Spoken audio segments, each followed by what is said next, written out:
Tonight? No, that ain't gonna happen.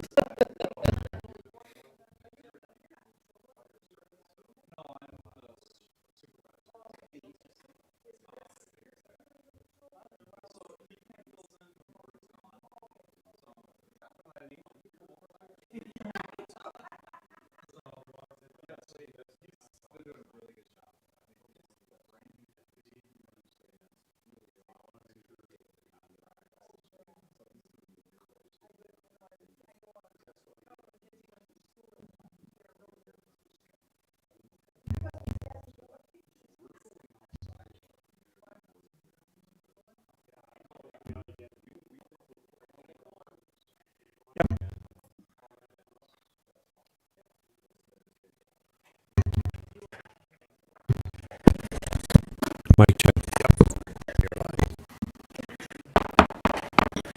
Good evening. Today is Thursday, October 21, 2021, 7 o'clock. Welcome to the Village of Vernon Board meeting. I will call the Village Board meeting to order with the Pledge of Allegiance and a standing moment of silence. I pledge allegiance to the flag of the United States of America and to the republic for which it stands, one nation, under God, indivisible, with liberty and justice for all.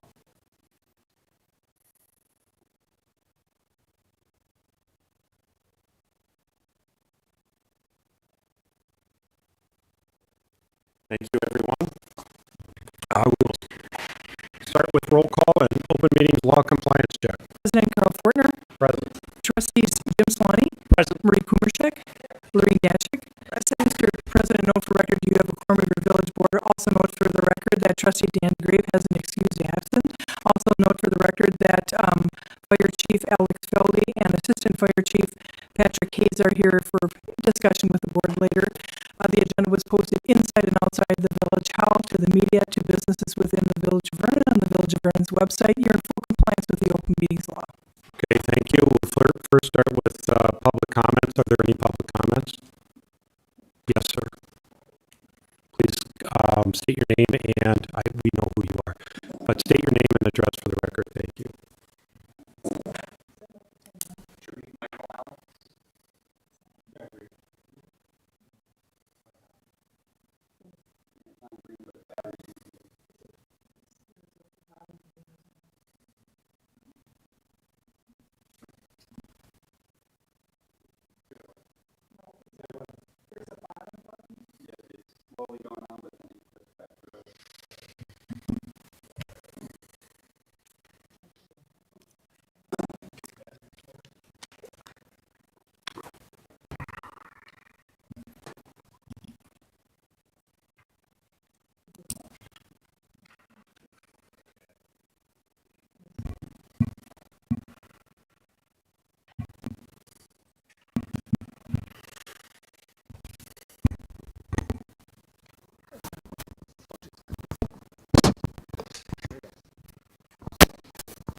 Michael Alex, S110W23450, County Line Drive. Mailing address is Waterford, but Vernon. Vernon board members, thank you for the time to address you during these public comments. Although I would prefer not speaking or having to speak at these meetings, my time better spent with my family or tending to our business, but I felt it necessary to take a moment to introduce myself, since I've been unable to do so to the current constitution of the board, based upon a notion that speaking with me individually as a constituent who is a resident as well as a business owner would somehow compromise one's standing on the board simply because I have questions and concerns as to our treatment by the village. If a prerequisite to speaking with the governing official be that you either 1, not have any current or future plans of coming before them, or 2, that once you have, there aren't further questions or concerns regarding the said decisions, I begin to wonder how a constituent is to have his or her thoughts and concerns be made known, or better yet, a governing body know how to best serve its constituents. I contend that a discussion is always a better path to understanding a situation and avoiding any disagreements, but the inability for us to be given either the audience or forum to do so is disheartening, to say the least. Unfortunately, if you don't define yourself, others will for you, which in our case I believe has led to misconceptions misconceptions about not only our business operations, but even more concerning, who we are as people. I believe that actions speak louder than words, and since actions are all I have been afforded to use, I am proud of what I have done as a resident, a business owner, and most importantly, a person. I look forward to being able to discuss some of our specific matters with the board, both to you as a body, as well as personally in the future. But for tonight, I would just like to encourage each of you to consider and appreciate your roles as board members. You were elected by constituents to uphold the codes and ordinances of the village and apply them with your judgment on their behalf. I ask that you consider the facts and circumstances of each matter brought before you impartially and with the common goal of objectively applying the village code, the wishes of your constituents, and the simple yet all too often forgotten notion in the world of politics of treating others as you would like to be treated. You each hold power in your hands. That power is wielded by being engaged with the topics brought before you, asking questions when they need to be asked, understanding all that a particular decision and ruling entails, and ultimately by voting based upon your convictions resulting from that careful consideration. Know that this power is not something to be taken lightly, and although great, is only given to you by those who have elected you. A village such as Vernon has great power over its constituents, and it is not to be used as a cudgel to reach personal or political goals or vendettas. Finally, while I believe lawyers and courts of law are necessary and play a pivotal role in our form of government, I also believe that a village such as Vernon has the ability and duty to its constituents to govern itself whenever possible. Vernon went to great lengths and expense to ensure this autonomy by incorporating, but beware that just with all things, with greater control comes greater responsibility. Just as we did not want the county or neighboring cities to continue or even grow their influence in our then town, we need to govern ourselves, not hand over our authority to a municipal attorney. Likewise, we should not take an attorney's approach of, so sue us, when deciding what course of action to take, because as we can all see, the only ones who benefit from it are those who generate billable hours off of it. You are a board for a reason. Although oftentimes a majority vote takes effect, that is not to say that there is not diversity in thought and debate in reaching that majority. There will be and should be debate amongst you with respect to decisions you make and paths you see best fit for Vernon to take. I implore you to do so with the appropriate interest and intent. Again, thank you for your time and careful consideration of all matters that come before you as our elected officials. Thank you. Any further public comments? No, we have Waukesha County Sheriff Eric Severson and Deputy Nick Wenzel. Sheriff Severson is on the agenda, so we'll start with 5A. Mr. Severson. Otherwise, we'll put Wenzel in front of you, and then you can, Lieutenant Wenzel certainly will do a better job of giving you. Oh, I said deputy, it's lieutenant. Yes, Sorry. yes. I'm sorry. No, that's fine. I know Nick; he's not offended. Good evening, everyone. As I drove down here, I noticed the lovely communication tower in the back of the building, and it occurred to me that that's the last time I was here when we were talking about building that tower. Shame on me. I should come down here a little bit more often. My purpose for being here is simply just to say hello and engage in any dialogue that you feel may be of importance. Karen and I had a chance to talk over the last couple of weeks, and I realized that it had been way too long since I came down to talk. I don't have an agenda tonight. I simply wanted to congratulate you on your change of status from a town to a village, to thank you for your trust in my office and our organization in providing you police services. By my metrics, things are going very well. I'm told from your vantage point, things are also going very well. We try to be responsive to your needs. We try to build our public service in a fashion that reflects what the values and interests of the community are. We have quite a few contracts in Waukesha County. We've been involved, as I spoke during the break with some of the fire officials as they were walking out the door from your previous meeting. I listened with great interest of your conversations regarding fire services, and I'm reminded of the many, many years of consolidation of police services that I've been involved in, working with the sheriff's office, and I know that the challenges are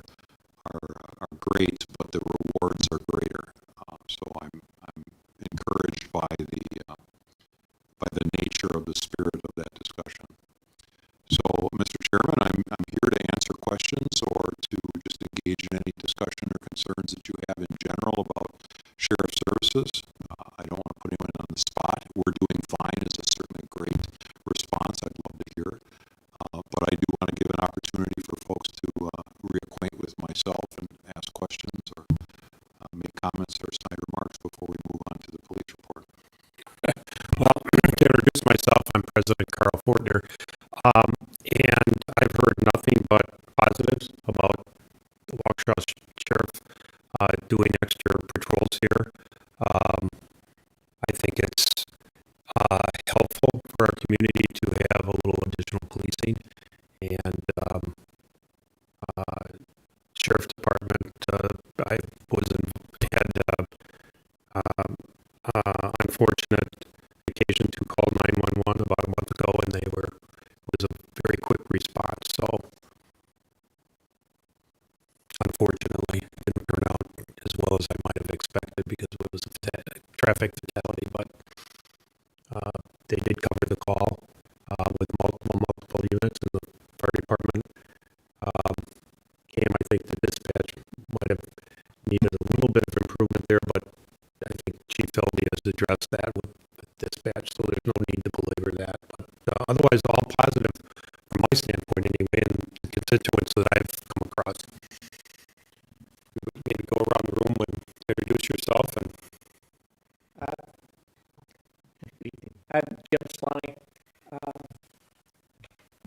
I was on the Shared Services Committee that got us into the North Prairie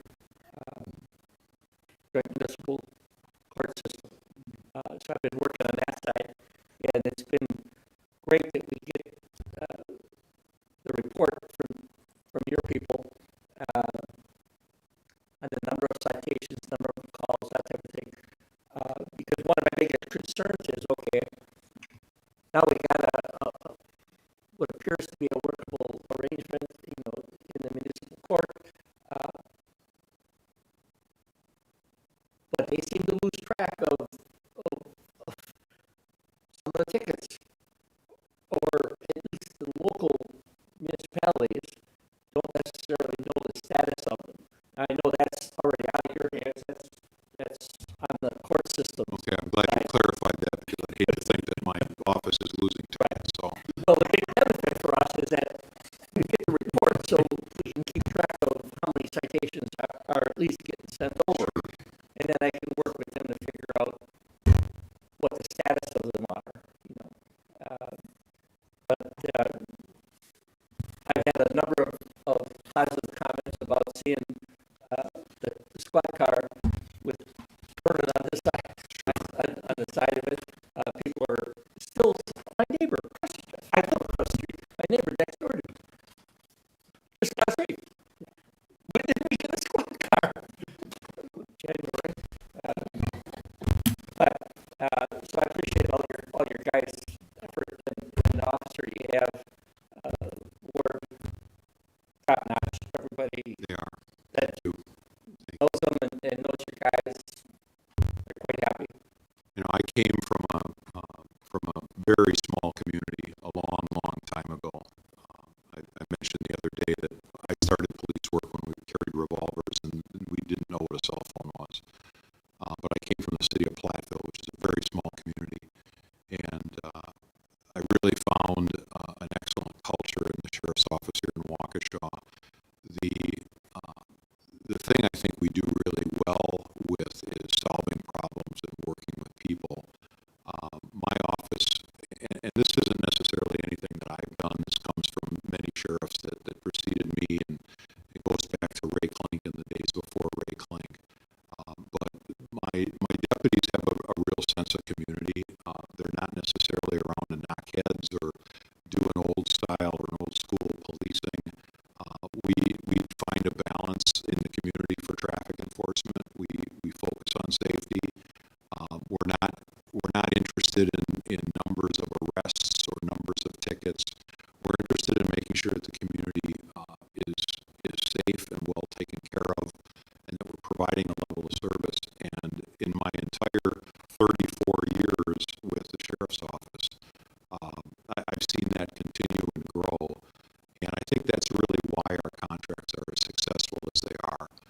And we do have slightly different cultures in each of our contract districts because the communities are looking for different things. I have some contracts that really don't care what tickets are written and what tickets aren't. They want squad cars in neighborhoods, and they want our deputies to stop and talk to kids and be a positive face in the community. Others have different traffic patterns and different needs. Traffic safety might have a higher priority in some communities just because of the geographic makeup of the community. But wherever we go, wherever my deputies are serving, and they get moved around a lot too, they're very adaptive to the communities that we're looking for. So it's a great source of pride for me. I mean, I get 3 reports a day. I get a shift report every day that I read to find out what the salient issues were on every shift, and I read the reports from people like Lieutenant Wenzel every day to know what's going on, at least at the higher levels. And we're very, very interested in making sure that citizens have answers to their questions. I had a state representative talk to me today that he's got a constituent that had some questions about covered trucks and debris coming off of trucks. And that's been an ongoing problem for as long as I've been a cop. And they were given some information that I don't think was accurate, so we want to circle back and correct some of that information and let the constituent know that given the circumstances where we can make a case, we'll make those enforcement choices and we'll do that. So we respond to those and we try to provide the level of service that the constituent is comfortable with. So and we'll continue to do that. Appreciate that. When I mentioned citations, I do want to point out that we are not interested in large quantities of citations. I just want to make sure they're accountable. Sure, and I'm clear. That was clear to me. And I was surprised reading your monthly reports that I get from your deputies of the number of calls that your people make, community betterment calls, the household disturbances or, it just amazed me how many there actually are. Sure. Even in our community. Right. Given the few number of staff that we have assigned here, I mean, the reality is that we don't have a very densely staffed community. Right. And not just in the village of Vernon, but all over Waukesha County. And we had no visibility to it until we contracted with your services, for the additional support. There's a lot of really fascinating information on that report that I just didn't have any clue what's going on. And it had been. Those activities have been going on since prior to our relationship in a contractual setting. And when citizens are calling us, we are going to those calls, and we're doing business checks, and we're doing all of that. So. Very nice to meet you. It's the first time I've met you. I'm Marie Kumershek. And the thing, I think the biggest thing that I see is people are happy to see the sheriff's car go by, and I think the biggest thing is that they feel safer because they know somebody's around if they need them, and it's not going to take a real long time. So everything I've heard is positive. I'll work very hard to keep that going. Hi, it's also very nice to meet you. I'm Lorene Dashik, and I agree, just the presence of the sheriff being in our community is an asset to us. It slows people down, makes them think before they do unreasonable things. So we appreciate your presence. Thank you. Thank you. We're honored to be here. Chief Feldy and Assistant Chief Hayes, you got anything for Sheriff? We've been fortunate enough that we've had a sheriff's substation in our firehouse forever, as far as I can remember. Right. And that lets us develop a good working relationship with not only the contract deputy, but also the sheriffs that are assigned to helping stuff. So we've been fortunate to have that working relationship for a very long time, which just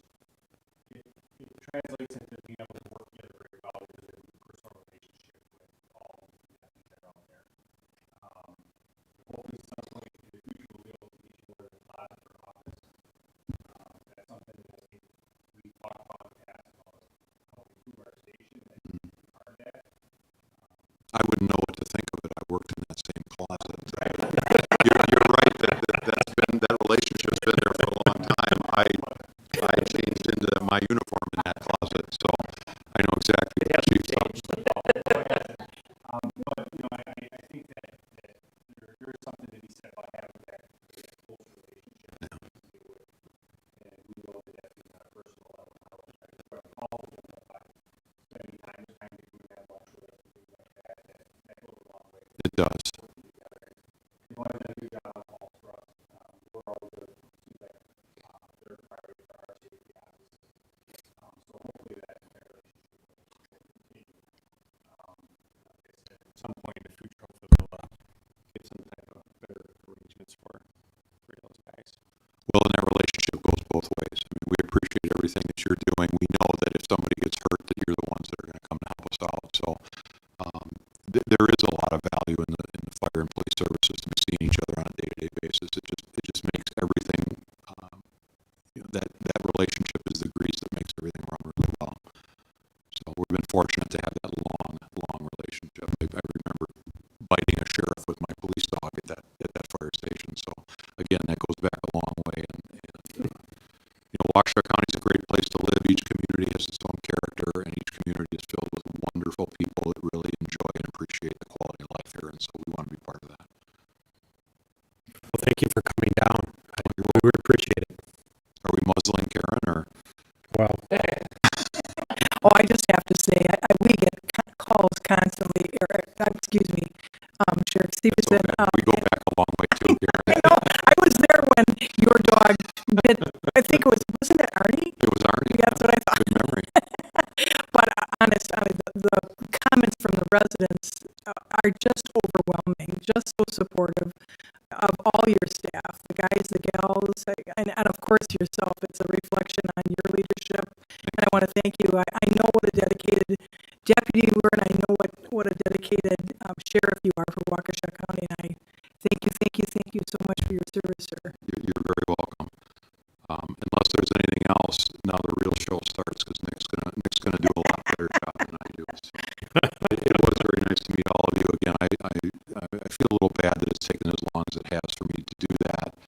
I run an organization of 350 people, and part of that is the jail, which is a community in and of itself. And I always try to remind people when I speak in public that the sheriff's deputies are the visible side of the sheriff's office, but I have half an organization that's dedicated to the safety and security of our incarcerated citizens, and that is a community in and of itself that can range anywhere between 400 and 700 people that are in custody and that are our responsibility.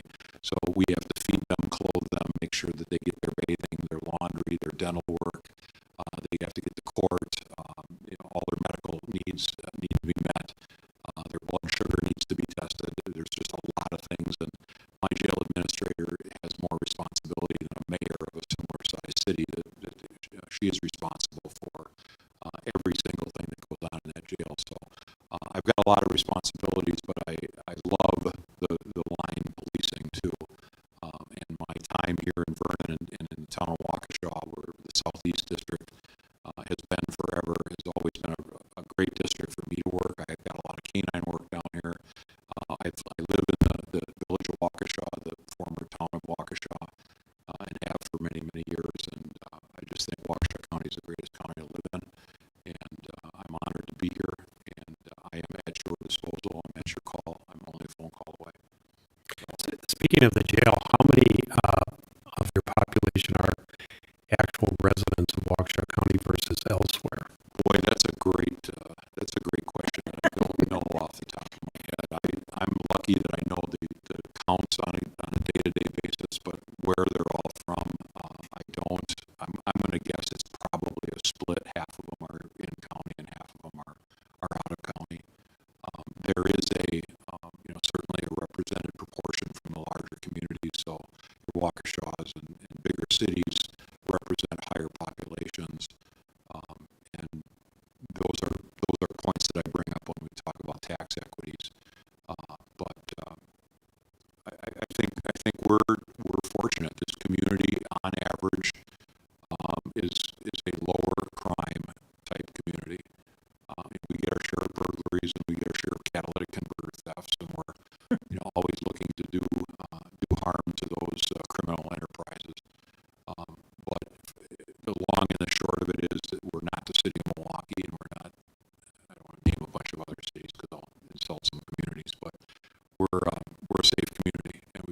schools, and we've got good government, and we've got great parks, and we've got a great quality of life, and we're all working very hard to keep that. So.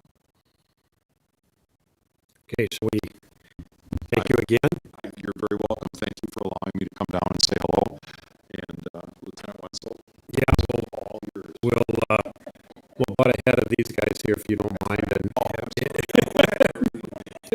and we usually let Lieutenant Wenzel or Deputy Warden Hollingsworth butt in line because we want them out patrolling or out on their duties instead of sitting at some board meeting. Good evening, everyone. I was here for the last board meeting. I know we brought up the robbery of the gas station, and I said our bureau was working on it at the time.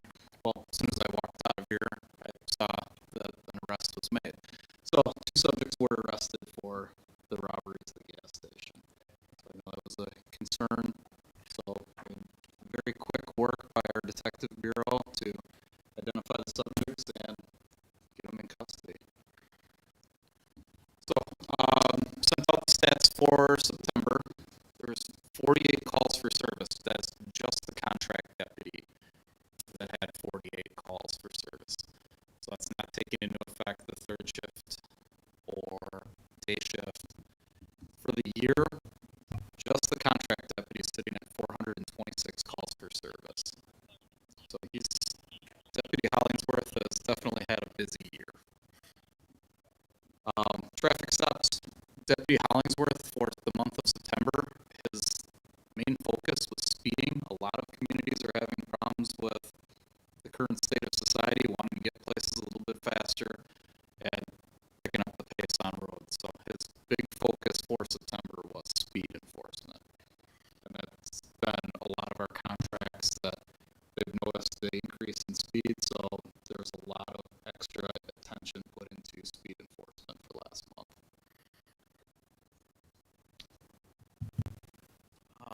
So that is all I really have. I didn't even know the September stats were sent out. Karen and I have been talking about the citations and the revenue from that and how to move forward with developing a process for showing where we're at with what's actually being brought in and what's coming out of the courts. So we're going to continue to work on that throughout probably this month, and hopefully we have a good product that we can start moving forward now that the ordinance has been adopted for the traffic statute, so we can really start to track where we're at with the traffic citations. Does anyone have any questions for me? Is it illegal to ride a four-wheeler on these roads, like Center Drive is an example? Center Drive, yes, it would be.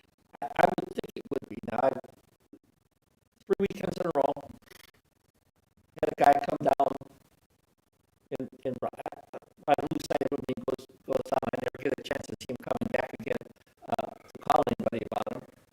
However, Sunday, he had 2 girls on the back, young kids, and he came over here and he parked over here. The kids were playing soccer. I don't know who that is, but I would like to see him not riding on our road. I mean, my four-wheeler is faster than his, I guarantee that, but I just know it's probably not right for me to go chase him down. Right. And throughout the state, I mean, there's been different communities that have adopted ordinances that allow ATVs, UTVs on the roadway. But I mean, if there isn't an ordinance adopting it, they cannot be. Right, we don't. Right.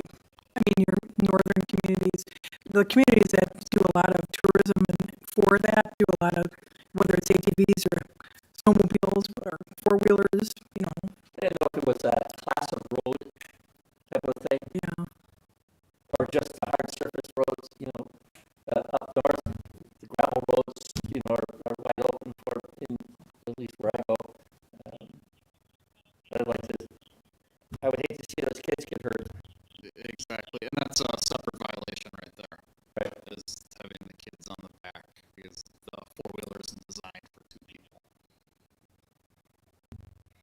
So that's a separate matter completely.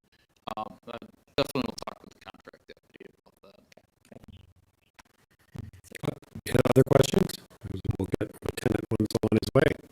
Thank you, Lieutenant, for always submitting those reports, and I know the board really appreciates that, and the public's watching. We put those reports on the website also, and the public appreciates that also. Thank you.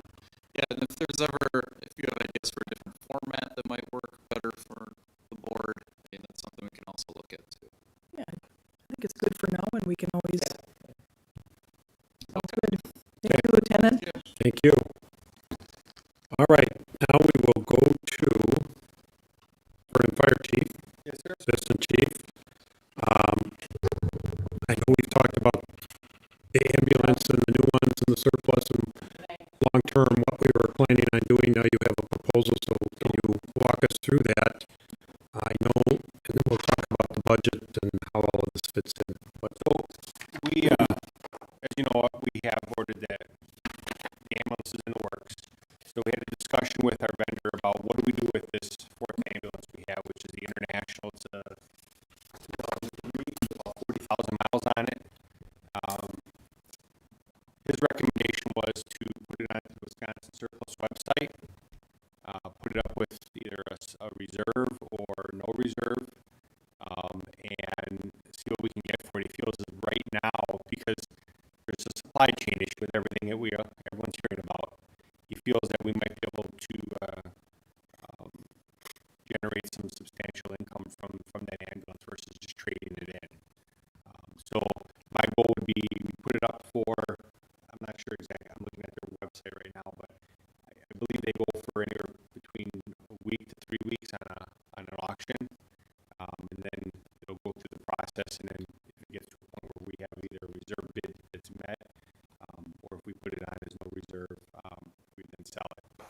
My goal would maybe be to put it on the reserve, figure out if we can get something more than maybe what we get by just trading it in, and then we're farther ahead in the game.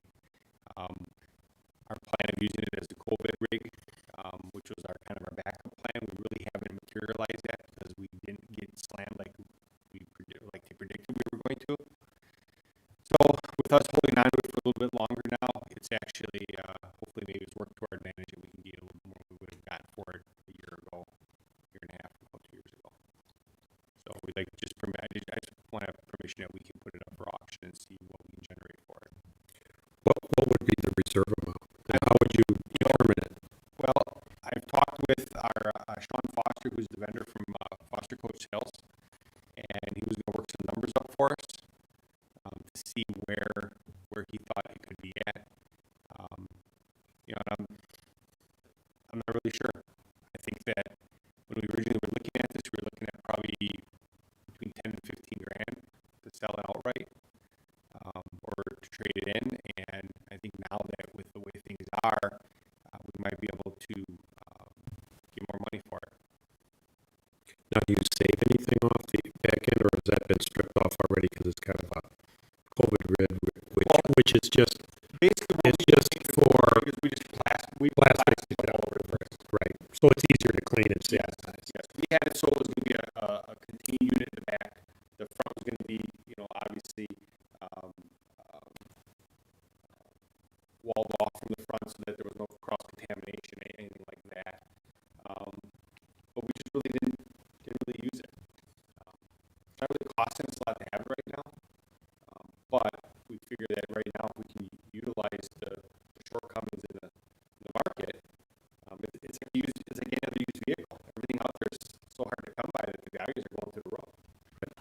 How do you transport? If you would sell it, how would you transport? I suppose COVID patients. I mean, there's some out there. I mean, Vernon has had like 120 cases in the last month, but how many need transport in hospital? So We're utilizing whatever ambulance we have at the time, frontline ambulance. Okay. And we have obviously a sprayer, and we have a process set up in terms of how we decon an ambulance and everything. Because again, going into this, there was so much misinformation, paranoia, whatever you want to call it, about how this stuff was. Oh my God, you touch the surface, and you're going to touch the surface, and all of a sudden you're going to get it drop dead. I mean, it was frankly, there was so much misinformation that we kind of went down that route of, well, let's make sure that we're properly prepared. Right. It ended up not being like that. When we had our first COVID meeting, they talked about us sharing resources across the county because every ambulance was going to be running 15, 20 calls a day. It was going to be ridiculous. I mean, and we had contingency plans set up that we would share staff, share equipment, I mean, all kinds of different stuff. A lot of that never really came to fruition, but we were prepared for it. And this ambulance was going to be part of that. So I think now, with the fact that we're not utilizing it because we have 4 ambulances now, we have the third one's our spare, that now would be a good time to hopefully maximize or utilize the supply and demand issues that are out there, and hopefully we get a little more money than what we would have got for it on trade. I don't know what I don't understand from that.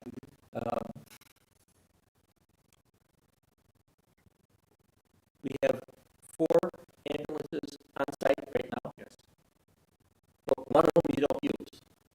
This one that you're talking about, we really don't use. Right. So we're getting by with 3. Yes. So I don't see a problem in selling this one. But why do we have a 4th one on our order then? Well, we have on our supply or on our capital replacement plan, we have one every 5 years. We did move the one up for a year early because of supply issues. Yeah. Now, what's going to happen is once we get our new one, probably come back to you and say we'd like to now sell that 4th one that we'll have again as resource. Use that. Yeah. We're not always going to keep 4. We're going to have 3. That's our plan. But my thought was, if we consolidate, that 4th ambulance we now have might go down or might go over to the Village of Waukesha station because those 2 ambulances are, one's 19 years old and the other one's 15 years old. So we might then get rid of those 2 and do a little movement around. Is the lifespan for an ambulance that short? We're much shorter than an engine. Right. Well, we've kind of worked them out to, a lot of it's dependent on how much use it gets. Because obviously, basically, it's a pickup chassis. It's not designed to hold a lot of weight, but they put different leaf springs on and things like that. So by how we have our process set up, I mean, frontline for 5 years, back for 5 years, and reserve for 5 years, those ambulances are 15 years old when we get rid of them. So that creates a nice rotation. So we're not running an ambulance that's 20 years old that's falling apart or having mechanical issues or all those different challenges. So that's just the natural progression of what we're doing. So when we get rid of that 4th one next year, that's in 2007, I believe, or 8. So that'd be right about the 15-year mark for that. Is that one older than the one you're talking about selling now? No, the one that we're getting rid of now is, I believe, 2003. Oh, okay. It's the one that I misheard that. Yeah. I thought you said 210. No, 2010. No, 2003. It was the one that it's the big beer truck style ambulance. Yeah. The one that Bill Craig loved to ride in. He did not. I mean, I felt bad for the guy. He had bleeding. Sarcastic. Right. But I mean, the truck just does not ride right. It's not what we look at for what we did. But back during that time frame, that was the fad. That was the thing, was everyone's buying medium duty ambulances. It was always a joke. You bought 1 or 2 of them, you never bought them again. Because And Bill thought he picked him up in that ambulance purposely because he was so tight with the fire department budget. God rest your soul, Bill. But all your addresses right. But originally the plan was when we got our last new ambulance, the plan was to take this chassis and to take the box off, scrap the box, and repurpose the chassis for our pump trailer. Because obviously no one can now drive a trailer, and there's a lot of challenges to trying to back a trailer into like a water supply spot. So our plan was to, and we had some money budgeted for it, but we couldn't get a vendor to do it, was to take that ambulance, take the box off. But the problem was the whole back of that cab is basically it's an opening. Yeah. So it would have been reskinned, body work. It just was not, couldn't end up being something that a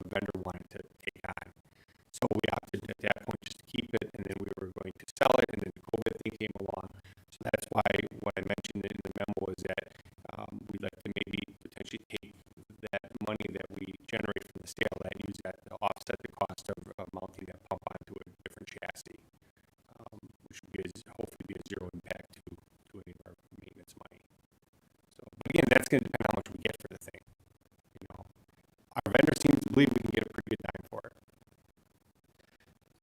I'm all in favor of that, by the way. But correct me if I'm wrong.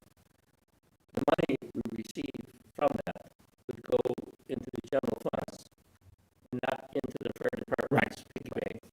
Right. But you could ask back for it. Yes, and that's the plan. I mean, we, you know, obviously it would go back to the general fund, but Yeah. we could, if we have a rationale, we could, okay, here's what it is.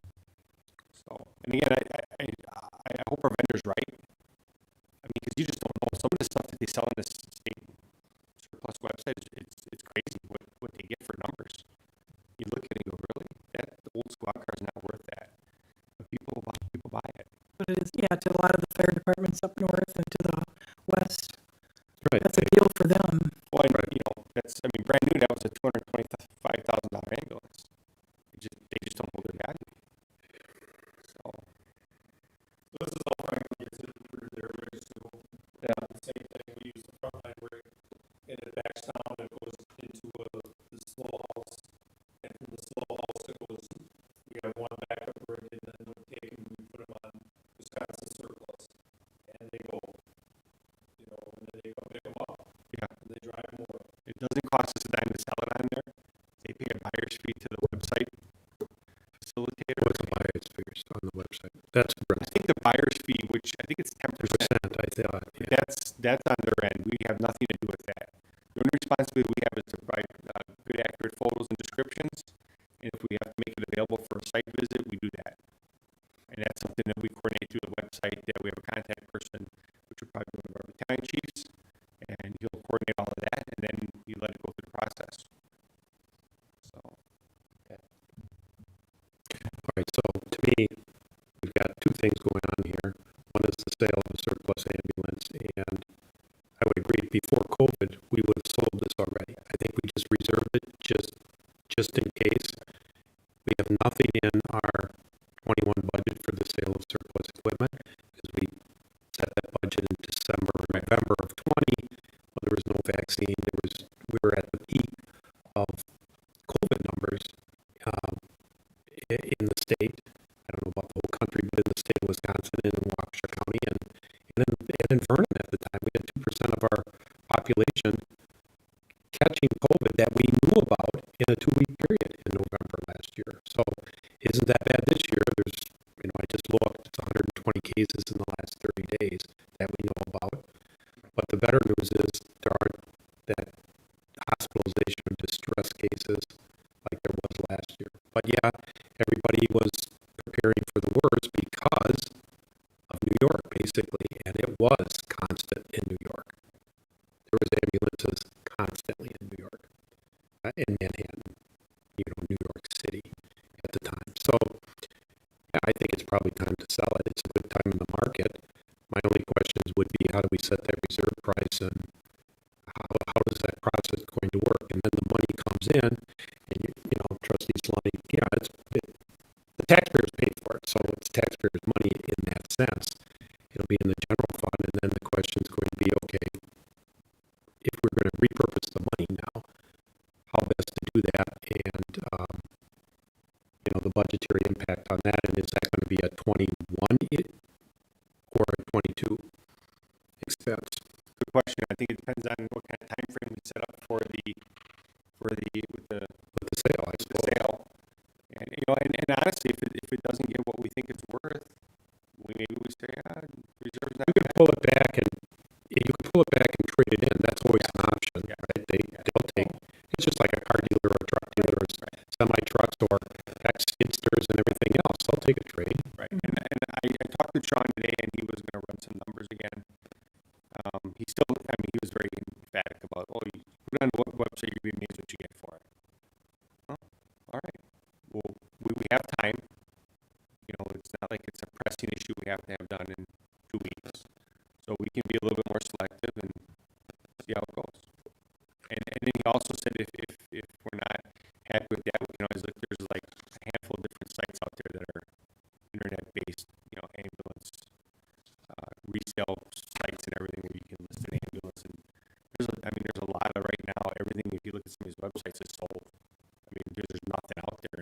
with the chassis shortage coming next year, it's insane. I mean, I talked to him today, they're back for 32 orders that don't have a chassis, that he doesn't know when they're coming. Right. And this is a 2003, Yes. which is our oldest, and the next one up would be The 8. 8. Yeah, 5 years, it would make sense, 7, 8, 9, somewhere in there. And on that one, that's our 3rd unit right now. Right. That'll become our 4th unit when we receive the new one, which, if and when, well, we'll get it eventually, I would assume. And so we don't need to make a decision on that, and we will see how what we talked about earlier today transpires. And we're going to have to, if it keeps going, we're going to have to integrate our capital equipment and make a decision at that point, because that sounds like it's in better shape than maybe Without a doubt. than on the existing ones on our partner year potential. Without a doubt. So we might decide to keep that one and retire theirs and buy a new one. Who knows? But that'll be. It sounds like now they have one on order, so that'll help. Well, that'll help them. That they're going to put one on order. But again, they may be in a position now where they may not get it for 2 years, 3 years. Right. I mean, Right. I don't want to sell equipment that maybe next year we'll all of a sudden decide, oh, well, we should have kept that because of this potential compensation. He's a market going to buy medium duty. Okay. So, how do you, let's just stay focused on the sale here, and then we'll go to the next piece. To me, the next piece is what the proceeds. What are you going to, do you want some authorization to proceed? Do we pull, with you guys coming back with the reserve amount and your plan on to do it, or do we give you authorization to work and set up a reserve amount and just have you go ahead and do it? Or do we say, well, let's just keep it? I don't know that that's an option. I mean, I think I'm in favor of selling you were too. I think Marie, you had mentioned during budget time that you were, so. And Lorraine, you're nodding your head, yes. So. I mean, I don't know if it's, I don't know what number to put it at to say, oh, we need to get. Yeah, I don't think you're prepared to do it now. Prepared that you need a number, I guess, the board, do we want to see a number, or do we? I mean, obviously, we're going to try to maximize whatever we can get for it, and if we feel that it's not something that's of best interest to the village, we're not selling it. I mean, maybe we make the reserve what he thinks he give us for it on trade as that minimum marker. I mean, it's not like we're saving tax or anything because we're not taxable. Right, you're not saving sales tax like in a private when you trade in your car. Right, you get a sales tax rate if you trade it in, and that adds up actually 5%. But that's not this market. And how does this website work? Do we get the bids come in and then you decide to sell it? You come back and we have to authorize the sale, or by posting it, we're authorizing if they hit that minimum, you got to sell it. You know what? That I did not look into. I believe once it's listed, as far as they're concerned, it's up for sale and it's a binding. If they give a bid higher than your reserve, it's sold. Yes. It's a binding number at that point. Yeah, I would assume that's what. But I did some consulting for Summit years ago, where they sold some equipment on there, and they actually had an old rescue truck that they were going to list on there, and they had it on for like a day or two, and then they pulled it off because they had someone that they basically were going to give it to, and they had the ability to do that. So we could look into. I can call this guy in, either tomorrow or Monday or Tuesday. Touch base with them, find out what the process is. Talk with the vendor, come back, shoot you a memo next week. And if this is not approved until next week or our next board meeting, big deal. And we can come up with a number, give you a recommendation for setting a reserve, and then you approve it, and we list it. If that's okay. Yeah, just hold off. Yeah, that would be good.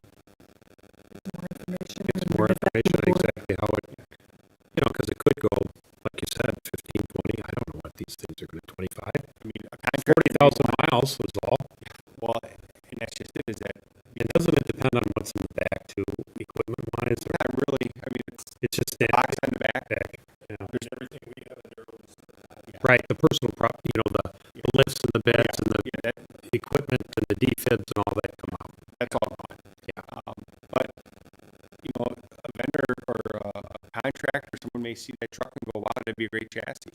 You know, the nice thing, the chassis got going for it, and the reason we wanted it, it's got no DEF, no emissions issues, because it's diesel, but it's got no emission stuff. It's got 40,000, it just, the chassis did not work for us.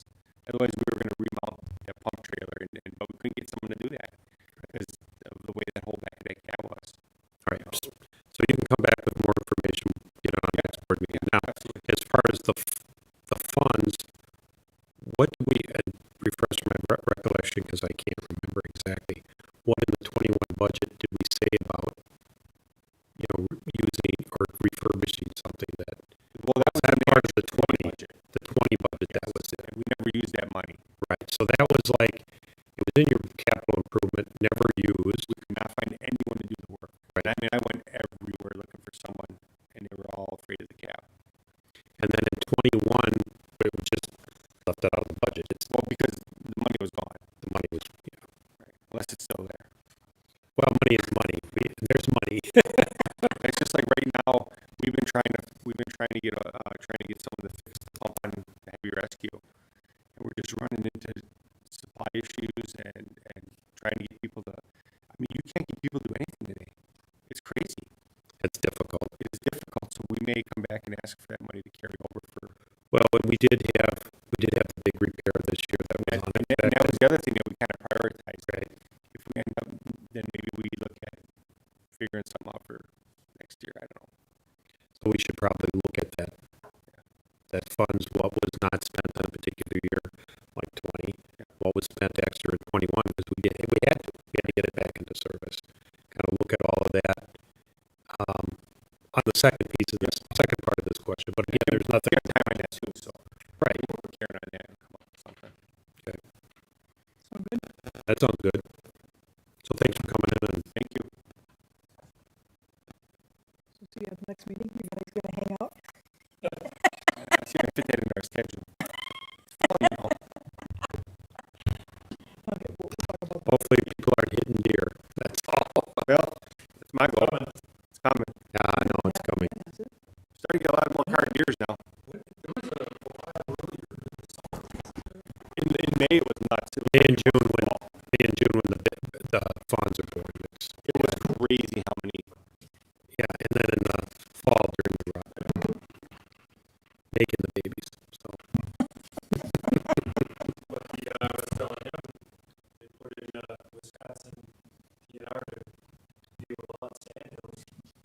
I saw that. A lot of them around here. They tear up some yards big time. You know what? I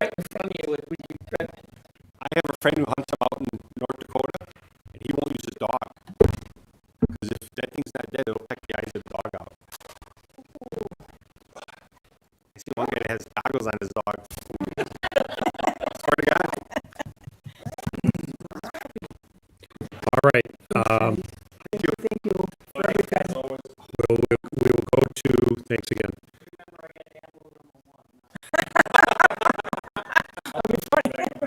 It's Marie. That's Marie. Get number 4. Right.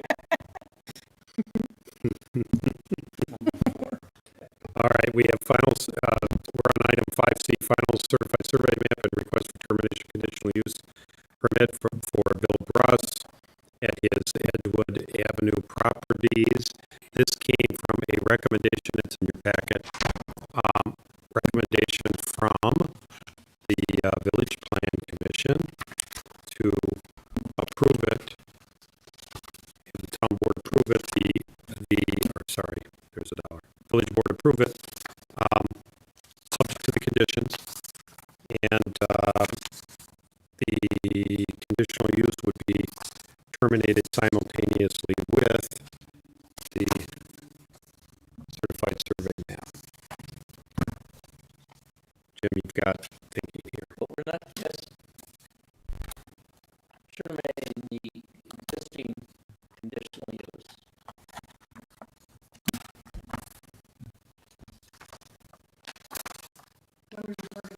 Record his certified survey map, then we would terminate his existing CO. Right. Yeah. But he didn't come in just to eliminate that CU. No, his initial was the CSM, the certified survey map, and then when you change anything on the CU, you either amend it and he chose to discontinue it. Okay. He's done in the horse business. Yeah, that was his choice, Jim. Right, that was his choice. Just to eliminate it. Yeah, he's to go out of business and eliminate it. And there's, He's splitting the property. Mm-hmm. So that's the positive side of it. Right. Is he's limiting that conditional use so he can split the property.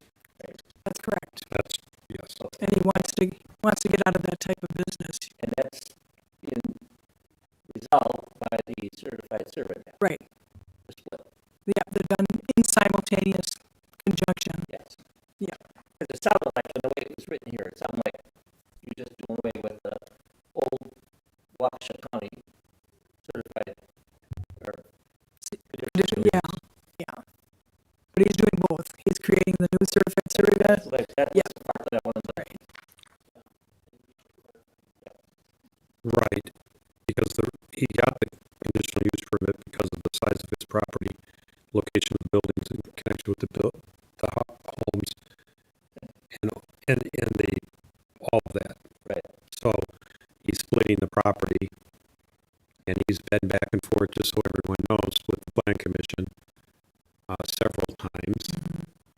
And I think this last meeting at the plan commission, he had his surveyor actually did it in a manner that made a lot more sense, as opposed to him in one map he was splitting the pond, splitting the septic field. It's now the lines are drawn so that the pond is not split and the septic fields are on the properties that they belong to and that kind of stuff. That's where the rubber met the road, was because now it's not necessarily a perfectly straight line. It's not a rectangle, necessarily. It's got a couple of odd little zigzags in it that we normally don't allow. Right, well, Yeah, but this was a unique property, and the plan commission did a good job. Because of the way right. It was a unique property with environmental corridor on it and the location of existing ponds and septic fields. Right. It was a tough one for plan commission, but you guys did a good job. it seemed to take long enough, to be honest with you. Well, it did take long. It did take a long time. I mean, part of it is the petitioner coming in with something that makes a lot of sense. And, Yeah. Willingness to work with us on that. right. But I think he finally did it the way that it was advised by our, Sean Malarkey and the Plan Commission. So it got approved. It's village board decision ultimately. So the Plan Commission makes a recommendation to approve it subject to the conditions, and there was issues regarding development rights. I think that's been figured out. That's going to be on the CSM. They share a well, and that agreement's going to be noted if the property is ever sold. I mean, there's a shared driveway. That's going to be noted on the CSM in the event the two lots are one or the other is or both are sold. That's going to be a requirement that some agreement be entered into and recorded. So there are ongoing conditions as well that are going to be deed restrictions, going to be on the deeds. So we're trying to solve problems in the future, or avoid problems, I should say, not solve them, but avoid problems in the future with shared driveways and shared private wells. So we did that. We cleaned, and as Trustee Saloni said, the border is a little bit jagged. Our ordinances, we are supposed to be more, uniform lot lines, but in order to avoid ponds and septic fields, Plan Commission thought that concern was overriding the general concern of making a straight line. And I think that's You can't really split a pond. right. you can, but then there's going to be maintenance problems. That's right. Well, I thought he was gonna do that. Yeah. I would make the motion to approve, the CSM and, terminating the conditional use permit simultaneously. And In accordance with the recommendations of the Plan Commission and subject to the conditions, you know, Yes, in the plan commission's recommendation to the village board, it was subject to the conditions of the planner, surveyor, and engineer, so you're covered, Jim. okay, good. And I will second that. Any discussion? Everybody understand what's going on? Okay. Any discussion? Okay, all in favor? Aye. Opposed, motion carries. We will now go to the employee handbook review. my favorite subject. Now, we haven't had an HR meeting yet. We're gonna have one next Tuesday. I'll send you the agenda tomorrow. Got it, sir. So I haven't run this past, the committee yet. But I'd like to pass these out.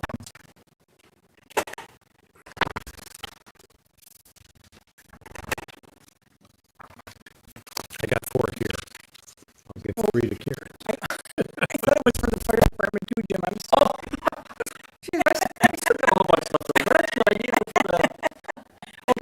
for the committee on Tuesday anyhow. So Yeah, where save we it left for off last time was pretty much where we started, around page 33 of the handbook. And it dealt with the PTO, paid time off, which includes holidays, vacations, and what used to be called sick days. All those are just days where the guy doesn't have to be here, or person doesn't have to be here, and they still don't get paid. That's PTO. Okay. And so we're formally replacing it, because I can't tell with any degree of certainty that the original employee handbook that is currently in use was actually ever truly approved by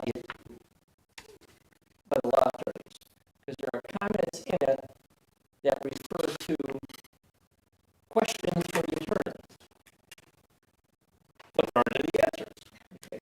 So I don't know if they just didn't take those, they got the answers and everybody was in agreement, and they just didn't take those questions out or not. Okay. But on the holidays, there are 9 paid holidays. That list, we're not recommending changing at all. On the straight PTO, which in essence replaces sick days, at this point I'm not recommending any changes to that at all. And on the paid vacation, there are 2 issues. One, the way it's written in the book, and I'm not even certain, this first page that you have shows the conditions the way the book says it is right now. So that should be how we're following it, what we're actually doing right now. And the second page is my recommendation. I haven't bounced that off the HR committee yet, so they have. So I'm not looking for approval on it. But currently, they get no paid time off for sick days or vacations in the first year of employment. I think that's insufficient. Okay. That's my personal opinion. And I think the HR committee will agree with that. So what I was recommending, if you would be so kind, to go to the second page, which is my recommendation page. And it's hard to read because it's quite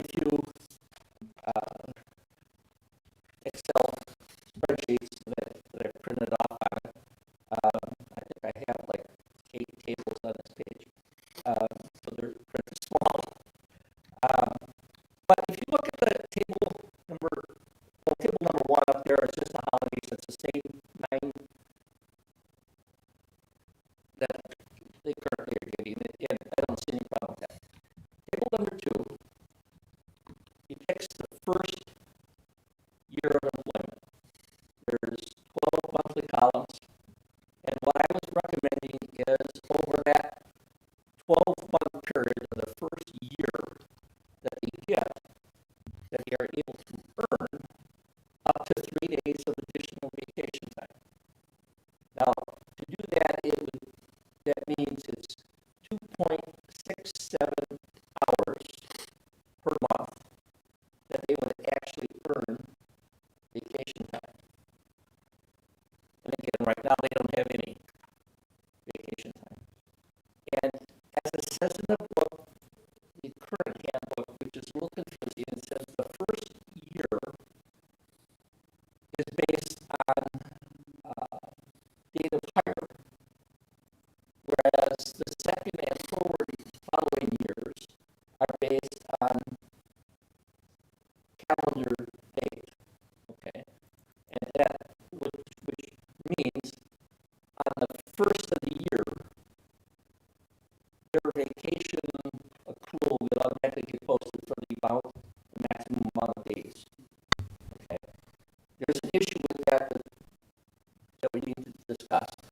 How we're actually managing that, I'm not certain, because if you look at the third table, the one that has the blue and the tan colors, okay,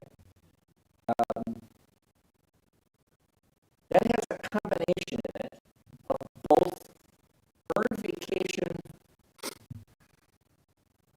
from the first year and the second year.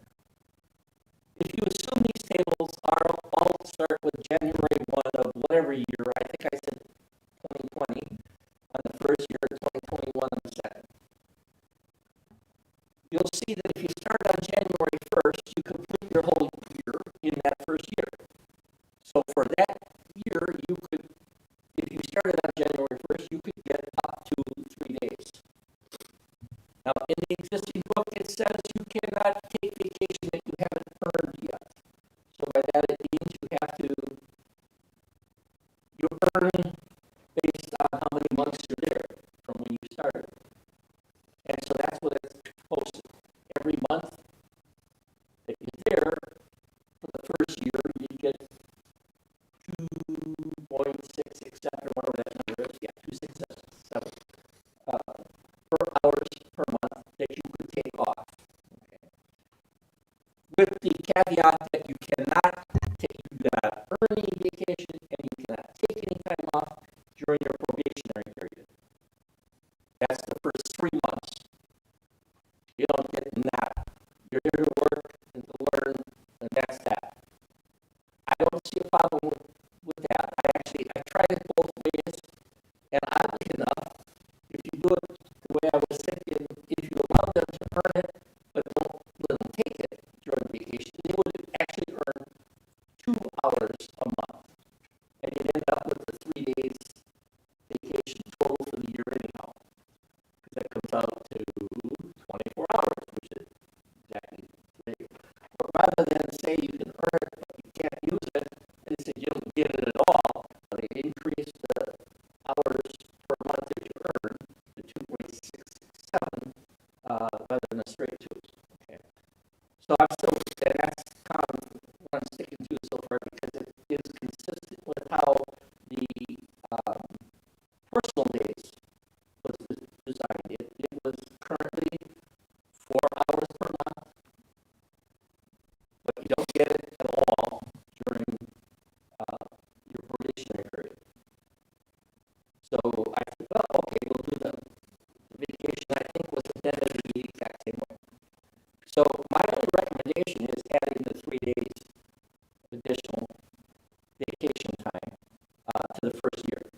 That's the single biggest change. The second part of it is, when does this all go into effect? I got, 3 years in a row of tables on here for you to show you how, well, if you start at the beginning here, you can get all the way up to 3 days. But if you started like in December, you're only going to get, like 2.7 or 2.667 hours for, vacation time.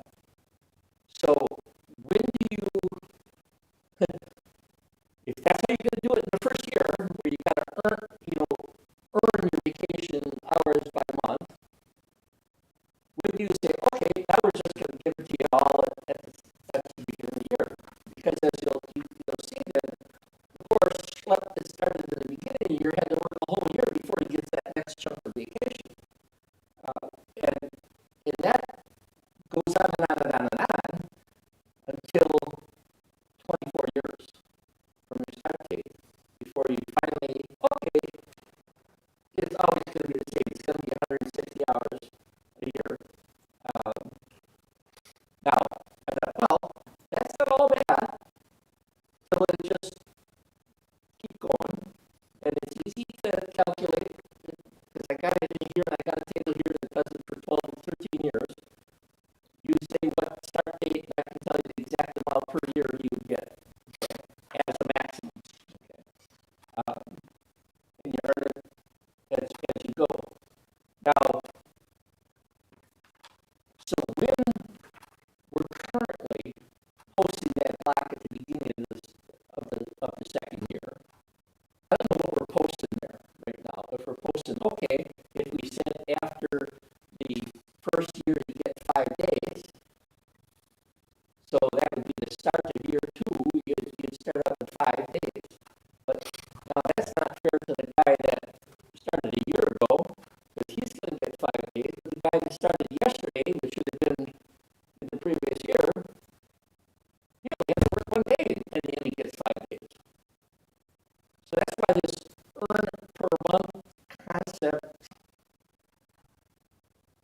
seems logical to me if you start out that way in the first year. To me, you got to just keep going with it that way. Now, what happens is if you just keep going it that way on the 13th year is when you're with, like the book says, after the 12th year, which means the 13th year, right? So starting the 13th year, you get 20 days. That's when you get your 4 weeks. But now you're going to have the same thing. The guy that started early in the year, he had to work a whole year longer before he got the guy that started in December. Now I thought, well, rather than do that up in the beginning, we do it at the back end at 20 years. It's not like we were going to have anybody stay anywhere near 20 years anyhow.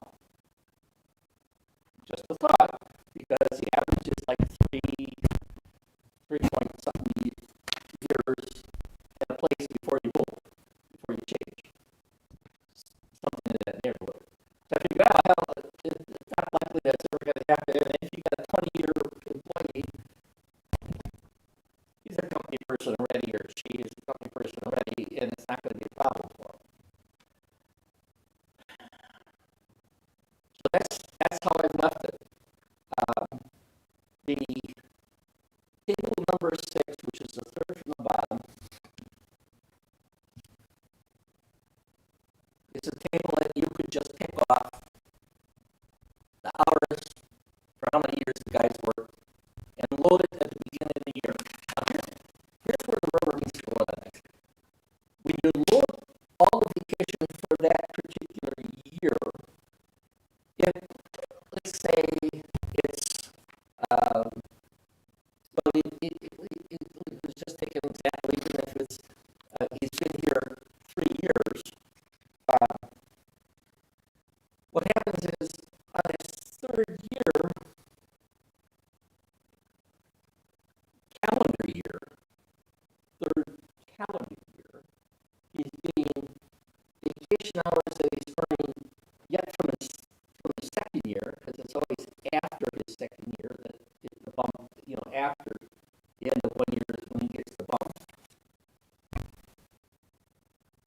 So let's just say he was hired in June, the 6th month, and he's been here 3 years, something like that. I think that comes out to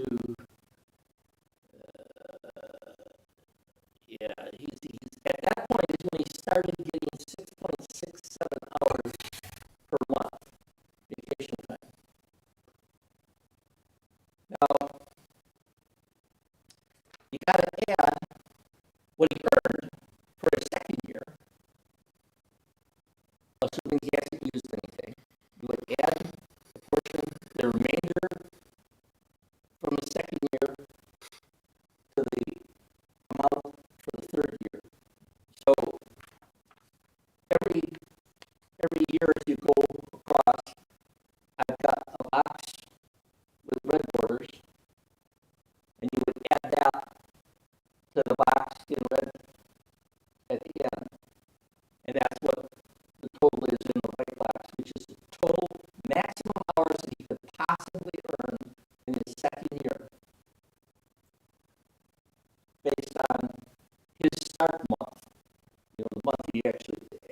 the start date, but I'm only looking at total months here.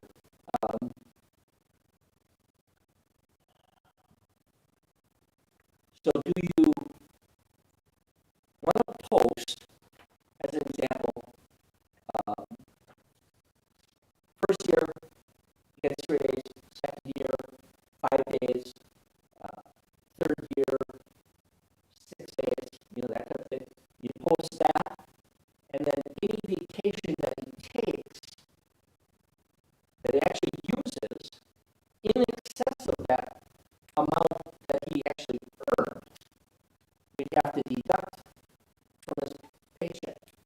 I'll bet they ain't doing that, even though that's really how what the employee manual says would happen.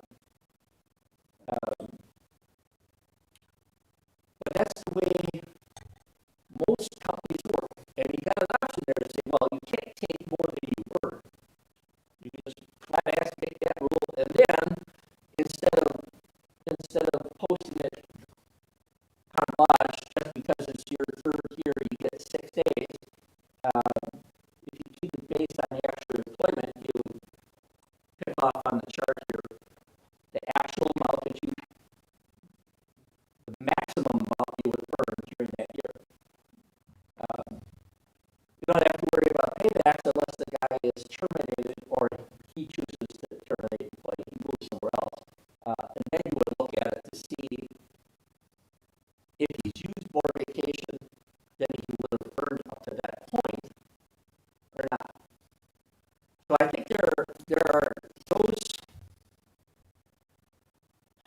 couple issues. One is, do we give him any days during that whole first year? Right now, I'm pimping 3 days. Okay. After we talk with our HR committee, we'll see what they think. So that's one issue for consideration. The second issue is, do we allow them to take vacation that they would get but haven't earned yet? So if you say you get 5 days this year, well, obviously you wouldn't have gotten those 5 days until the end of that second year, right? Because that's, if you earn it per month, that's how that would work. So do we allow them to take it all 5 days and assume he's going to be there for the whole thing, and then that's a yay or nay decision? And if it's yay, do we let them do that? And we take the risk that he quits, towards the end of the year or something like that, but he's already taken more than he had actually earned. Do we go back? So you got the question, do we add days in that first year? Do we allow him to take vacation he hasn't earned yet? And if we do we bill back if he takes more vacation than he actually earned? Those are the 3 issues. For your consideration on the first one, look at the last chart on the very bottom, which I found actually very interesting. The last chart shows exactly how many holidays, you get 9 holidays per year, exactly how many vacation days you get per year. And the only change to that is in the first year, I put down 3 hours or 3 days, and right now it's 0 days. And then the third column where it says personal, that's no change at all from what we're currently doing. You don't earn any personal days during the probationary period. So your first year you only get a total of 36 hours. And the second and all following years you get a total of 40 hours, 5 days. But if you look at the last line in that table,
consider this.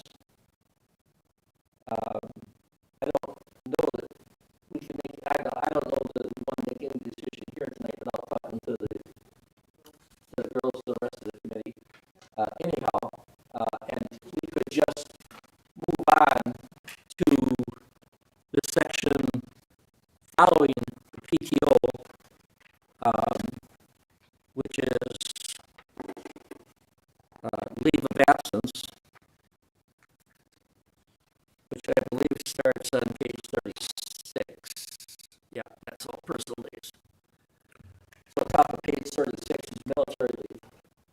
Can we just go back? Oh, sure. I got stuck on personal days. Well, let me say this first.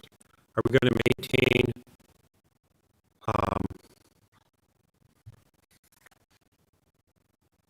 vacation separate and distinct from personal days?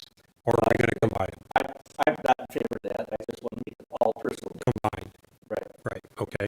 That's why even in my titles here, I have PTO, vacation, holidays, and, you know. Well, you kept them separate, but at the end you're saying they should, Well, other than the holidays, you'd combine the two. right. Okay.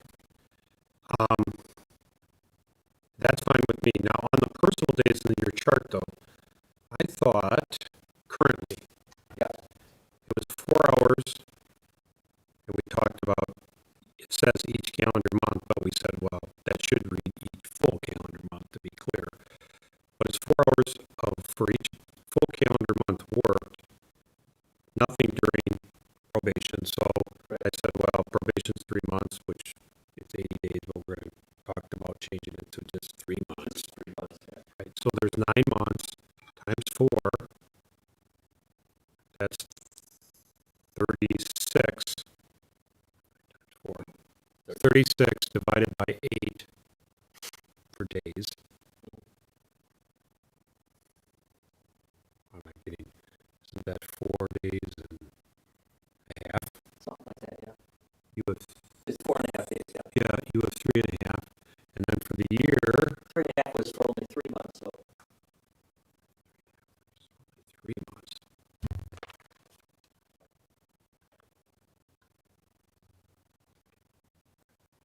No, it's the first year. Second year, you had 5 days. Isn't that, even, let's just take the full year. 12 months times 4 is 48, divided by 8 is 6 days. You only have 5. Shouldn't that be a 6? I'm looking at table 8 personal.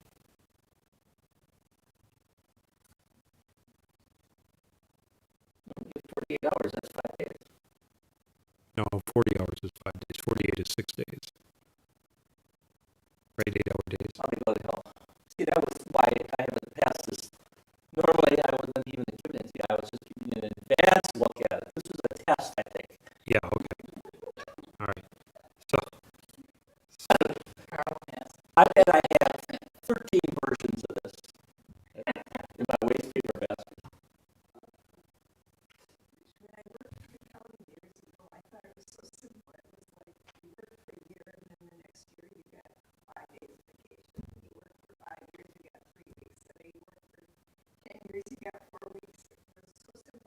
Right. What makes it difficult or more confusing is, well, 2 things. One, every year it changes. You know, most of my career was the same way. It was, you had to work, 5 years to get that third week, 10 years to get the fourth week, or, that type of thing. And it stayed the same always, so then it doesn't make any difference.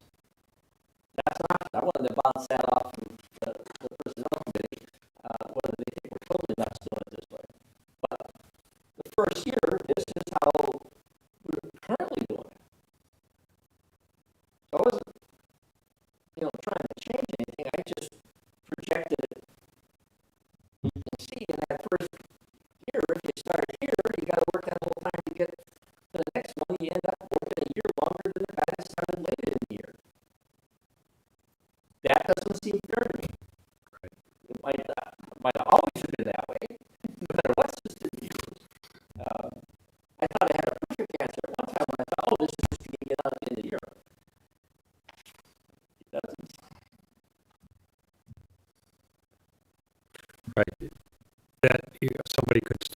February, have to work 10 months. Somebody works and starts in August and works 4 months. Right. And they hit that first year, and one person's worked 6 months or used 8 months, 11 months, I suppose 11 and a half months potentially, or whatever, 364 days. That doesn't seem fair. Well, And if you do it on a monthly basis, the most you could be off is a month or a half a month on average, which is one of those things. You got to have a line somewhere, but to draw that line at a year when there's that big of a disparity, it seems a little bit. So that's one thing. The other is how these accruals work, and because they're loaded all into you mentioned it, they're loaded all into your account on a calendar year basis, not on an anniversary year basis. And that's what causes the first problem. If everybody was on a anniversary year basis, the problem would be solved. The issue there is, I suppose, is different load-in dates. They want to load it all up January 1. Well, that's what causes the first problem. Right. If they loaded it in on everybody's anniversary, okay, that would solve the first problem. But to me, it would create a second problem is you're giving them all their vacation, whether it's January 1st or on their anniversary date, and the next day they quit, they get all their vacation, and they haven't worked the whole next year. Right. That doesn't seem fair for the employer. And then on top of that, we were grieved, a terminated employee filed a grievance and said, oh, not only do I get all my loaded in vacation without having to work anymore, because he quit early on, if I remember, he said, well, I'm in effect earning my next year's load in, so I get an accrual for that. Unfortunately, the state disagreed with that interpretation. But that's my point is it needs to be very clear, very simple. So that's the other issue, I suppose. The third is, well, the zero at the beginning, that's, that's a little bit much for me too, especially if we're trying to give at least some sick days, as you go, So, those to me are the issues. Then after that, it's just a matter of getting the charts, done correctly. So it makes sense. I think it'd be helpful to be able to put your finger on and say, well, it's this much. And, I think the biggest issue is the accrual on January 1st as opposed to on an anniversary date. Yeah, but That's what causes a lot of the right. cumbersomeness of it. Right. And when you mention taking vacation before you earned it, right now it says if you haven't earned it, you can't take it. Right. But on the other hand, you get it loaded in on the first of the year, so you haven't earned it, but yes, it's loaded into your account and you can take it. So that the statement that says you can't take it if you really, unless you've earned it, really only applies during probation in your first year. Right. Because there you have zero in your account. So I don't know what the solution to all of that is, but it's a policy. I mean, it's... Yeah, and I don't know that we're following the policy, to be honest with you. Okay. That's, especially the part of you can't take it if you haven't earned it. Below that. People would say, I've earned it. You've loaded it. It's in my account. You've loaded it. And even if you did, we loaded in 10 days, but you really only earned 8. Do we in fact deduct your final paycheck the 2 days that you took that you hadn't earned yet? The answer is no. I didn't think you did. So that means we're really not following the rule the way it's written in it here. Now that's easy enough to change, but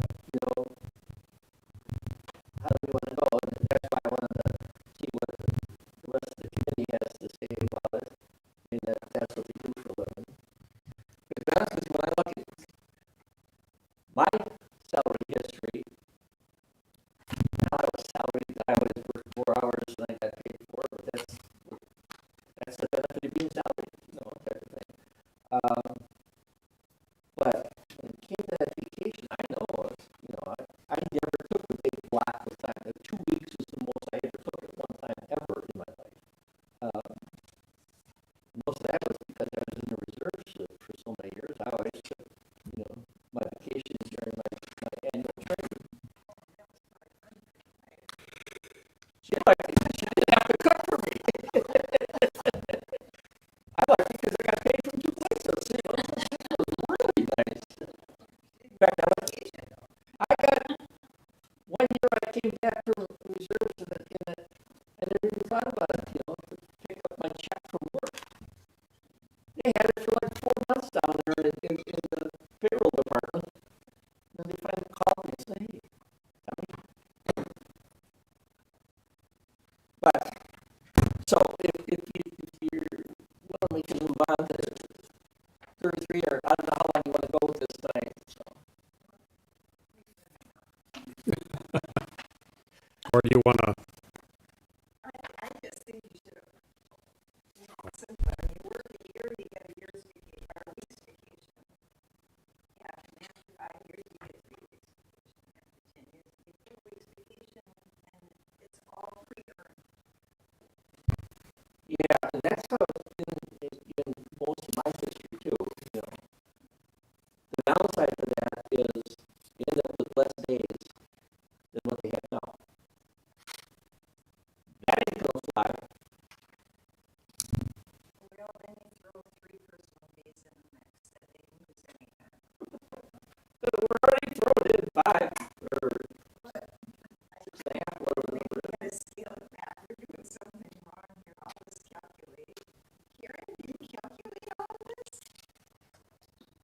Oh, well, John has all vacation time for his employees. Every director has always done that. And is this complicated? No. No, it's loaded in. It's loaded in on the first day. There's no calculation. It's the first of the year. He loads it in. Yeah, you don't get any, just like Jim said, they get nothing until they've done their time, and then he doesn't do it on their anniversary. Everybody starts off on January 1st. Right. Yeah. And there's no monthly accruals or anything. It just gets loaded in. So on January 1st, gets loaded in. January 10th, they quit. They get it all. But I can't see doing that in the first year. So, If you give them any days at all in the first year. right. The guy that starts in December, you're going to give them all 3 days. And so just trying to make it equitable across the board makes it tough. Is it harder to do anniversary dates? I know all the DPW directors had Yeah, did it for the first year on the anniversary, but then once they completed the year, everybody was on the January date, January 1st, and they did it on a calendar year.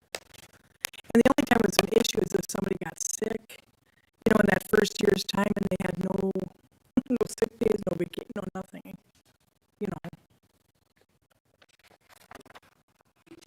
that ain't right yet. right. Yeah, Well, that we that's tried. really how the employee handbook reads.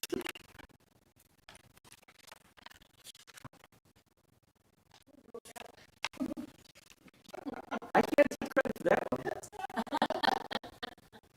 I can tell you how many times we went to court on it. Yeah.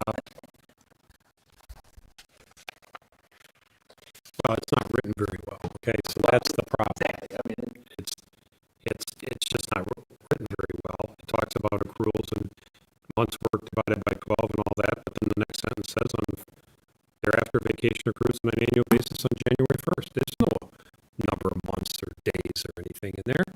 It's loaded in on January 1st. So someone starts during 2020. but it also says that you can't take it unless you earned it. That's So that's how it, but we're not, that's the part we're not following. Potentially, if we're loading it in on January 1 and we allow them to take it, all of whatever you load in, then we're not following. And they can't take vacation from January to, April, or probably May, depending on how long it snows. Yeah. first, right. That's a DPW rule because of Right. their duties. Yeah, yeah. Yeah.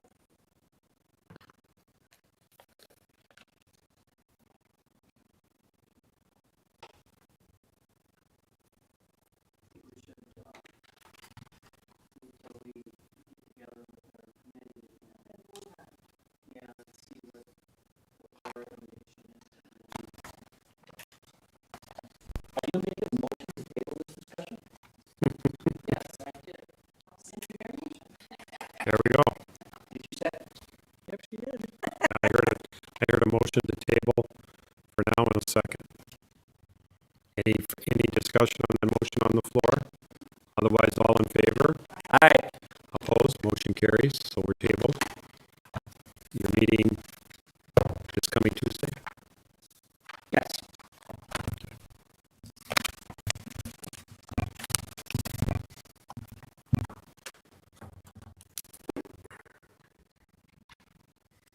All right. Was it 6? Right. We are now on correspondence, announcements, and report. Village Board President and Trustees. I'll quickly give my report. We've got. I'm sure Karen, you might say something about Halloween and trick or treat coming up by standing resolution. It's going to be on Halloween, Yep. October 31, in the afternoon, 1 to 3. 1 to 3. We did have it last year.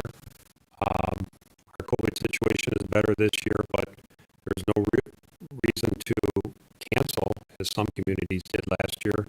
I don't believe there is this year, unless the board feels otherwise. But it can be done in a safer manner, and it's completely voluntary. And so, please be respectful of your neighbors if they're not participating, and families can decide for their own children. Second, we did have shared services committees. We had one scheduled with the Village of Big Bend. It has been postponed. We did have one immediately prior to this meeting with the Village of Waukesha. I think that meeting went well, and there will be future meetings. We did, Karen, you and I met with a representative from Waste Management this week, and that meeting went very well. And when we get to accounts payable, I'll explain further, but I do believe our tonnage is being calculated correctly once we walked our way through the contracts. So I thought that was very helpful to have that meeting. And we did talk about the various complaints and Waste Management's plan to address them and improve service. And we're looking for improvement of service between now and January 1st. And after the first of the year, it should be vastly improved simply because of the contracts they lost. They have more employees to service the existing customers. So that is my report. Go to Trustee Solani.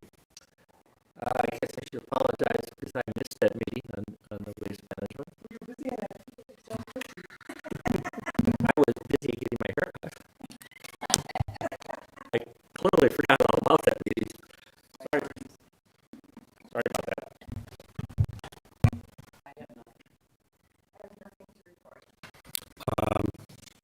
Clerk Administrator.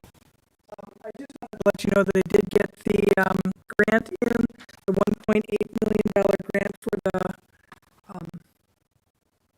the bridge, and I did have to have, oh my God, I got to one part of that grant and it was calculating, and I did have to have a little bit of engineering help on the calculations I just didn't want to mess it up, but I got it in on one day before, and if we would be blessed with getting that grant, out of the 1.8 million, our share would be 375,000. So, and then all the other things I'll report at a later time.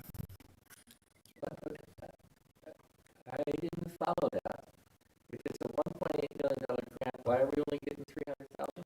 No, our portion of the grant, if we would get the grant, our portion, we would pay 371. Yes. Our share of Our short cost is 375. Yeah, I got it. Yeah. And I am looking into some other funding for the village for some additional road project things, but we talked about that earlier. So, but I'll give that to you in a written report later. Sure, Avenue, for example. Yep. Yes. Yep. Okay. Thank you for that, especially getting the grant in, and we'll see what happens to it. Yeah. The cost, the 375, who knows what it's going to be when it actually occurs, as we were looking at, I think, 2026 at the earliest. Yeah, this granting cycle is from 2020-22 to 2020-27. Does it have an escalator in it for inflation? Not that I know of. But the grant, like I said, Yeah. I don't know how they do that because Because the price is going to go up. right.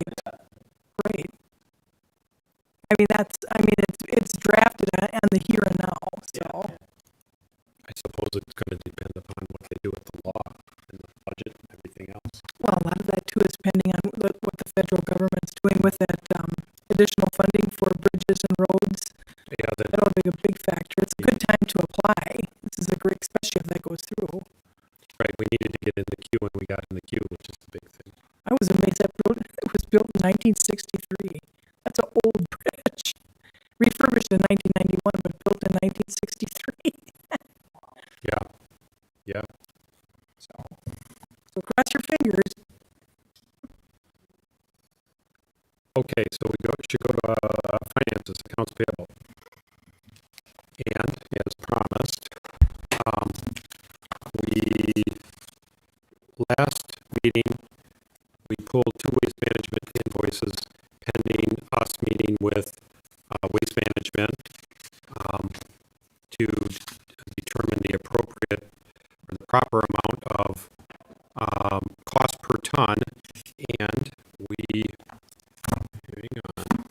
I put that in manual checks. Yeah, we have, first of all, the cost per ton we are being charged, I had it written down, it's $39 and something. It's $26.67 a ton plus $13 state tipping fee for a total of $39.67. This is for calendar year 2021. There's an escalator clause in there at CPI or 3%, but no more than 3%. So, given where CPI is likely to be headed this year, we'll probably get hit with 3%. So, the per ton rate for 2022 will go up 80 cents. The state tipping fee, I think, is unchanged. I think Yes, I did. I did check with our senator and representatives. That has not changed. right. So there will be an increase in what we charge residents, and we're working on a calculation. Right. The big issue, other than the cost, is estimating the tonnage, and we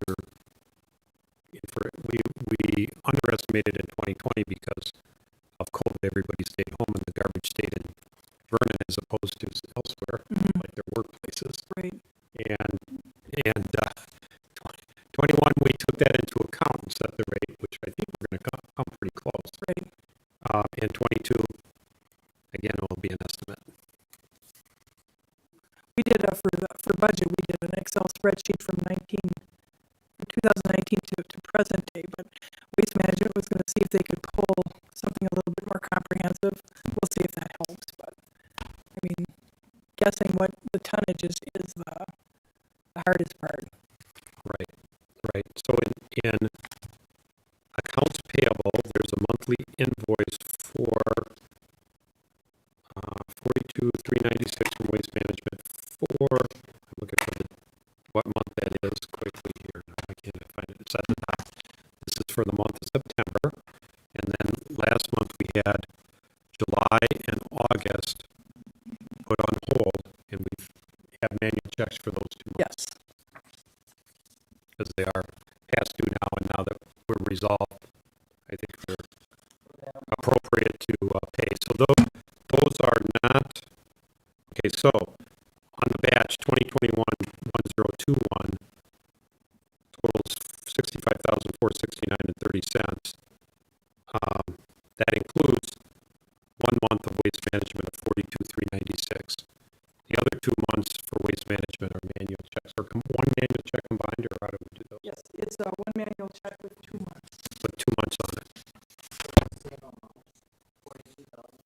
It No. was, One month was $28,158. The other $37,344 Right. for a total of, we got that somewhere, 65.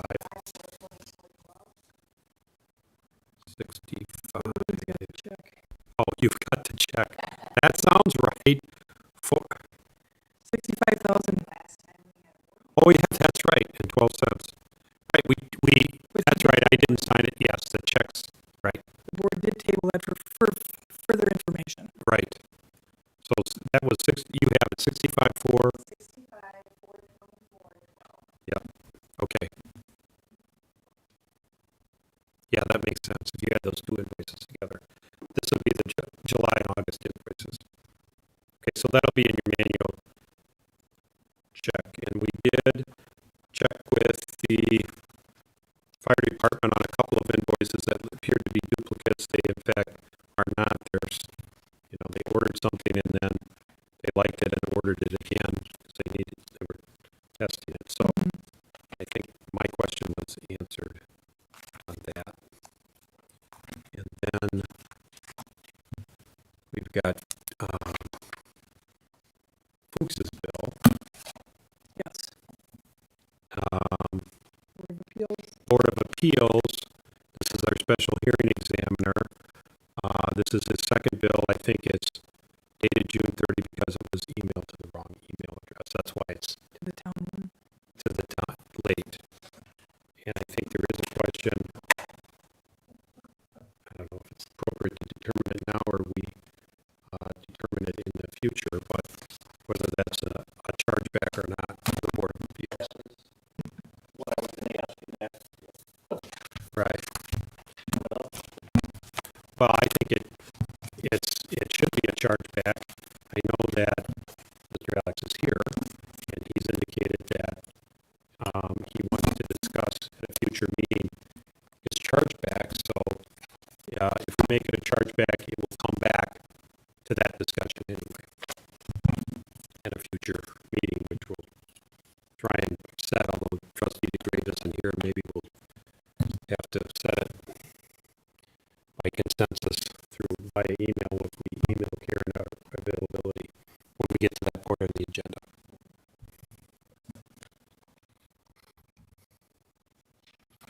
So I would, so do you have any, I don't know if you have any other further questions? Otherwise. Our website has not been cooperative this week. Did you see Tammy's email? I did. Yeah, they're having a lot of trouble with, not just us, everybody who has revised. I got two contractors that do the fix. Yep. Replace this thing. Ooh. We can go to a more expensive vendor. This just happened though, didn't it? Yeah. Well, we had one little glitch. I've had several, all recent, like right now I couldn't get into our current, not the agenda, but E-packets. the packet. It's just blank black now. Happened to me, and then I had to shut the thing down. Yeah, I did that too. Did you come up then? No. But I saw that you were having a problem. Yeah. Did they fix it? Or are they in the process of We fixing haven't it? had a chance to go. Go on and look, yeah. I didn't go in and specifically look.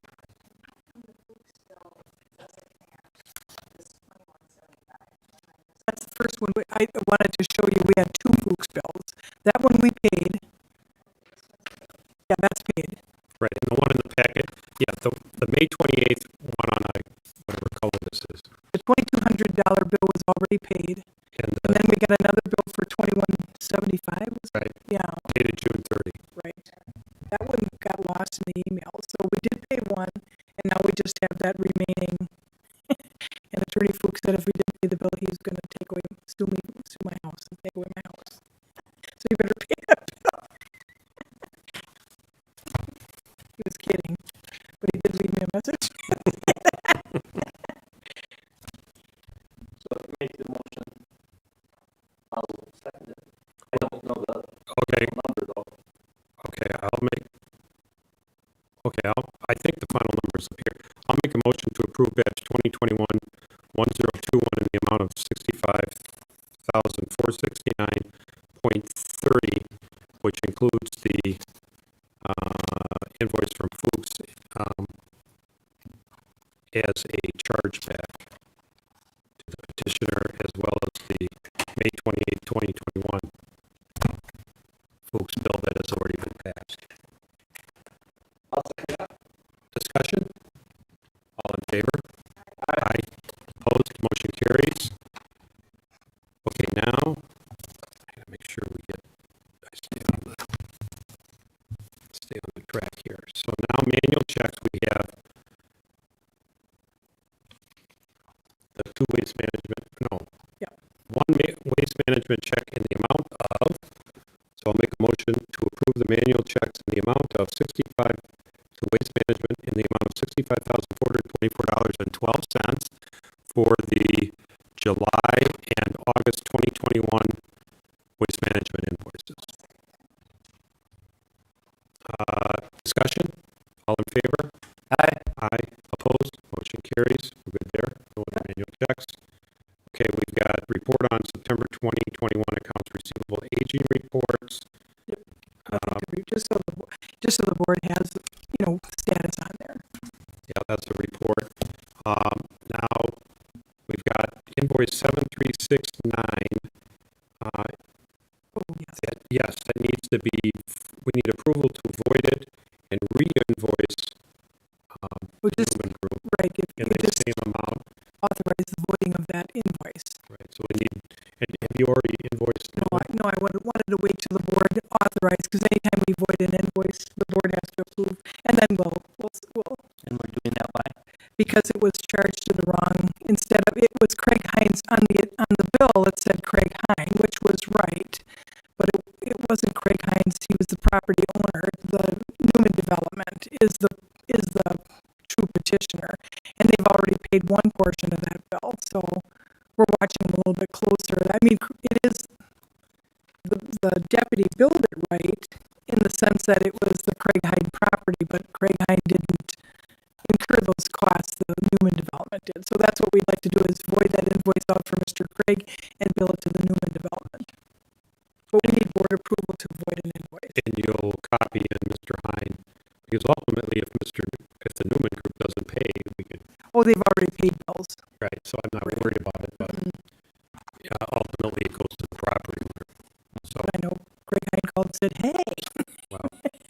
So I'll make a motion to void invoice 7369 and reissue that invoice to Newman. I don't know what's the Newman Development with a copy to Mr. Hine. Second. Discussion.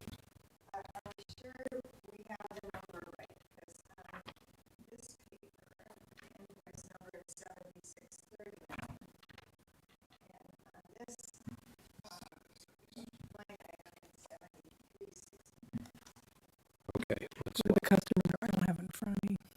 Let's look. I'm trying to find it. You've got the papers right in front of you, right? I don't have it in my packet. Maybe run over to Karen. I'm trying to find mine right now. I'm sure it's in here somewhere. I'm probably just flipping by it. I didn't check the invoice numbers, but we better get them in straight. If there's a typo in the minutes. Citizens Bank. Let's see. Citizens Bank. I wonder if a clip was on it. Yep, I see it now. I got it. Okay, 76. Oh, it's invoice 7639, not 7369, right? There's a transposition error. On the agenda? Yeah. Typo on the agenda. The agenda says 7369, but the actual invoice. Right here, my thumb is on it. 7639. So I'll change my motion accordingly to the right invoice number. I got it. We'll call the, I think the agenda is just a typo. I'm sure it is, yeah. Wow, it's a transposition between.